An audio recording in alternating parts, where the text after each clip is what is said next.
முத்தமிட்டா மோசம் என்ன உண்டாகும்? சத்தமிட்டா நிலைமை என்னாகும்? புது வளையல அரைச்சு தொண்டையில தான் நினைச்சு மாமன் கிட்ட பேச போற மணிக்கணக்கா. தூண்டாமணி விளக்க தூண்டி விட்டு எரிய வச்சு ஓ முகத்தை பார்க்க போற நாள் கணக்கா.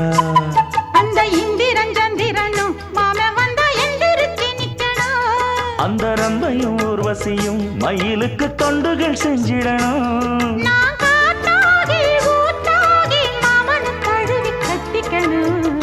தூது வளையல அரைச்சு தொண்டையில தான் நினைச்சு நானும் கூட பேச போறேன் மணிக்கணக்கா.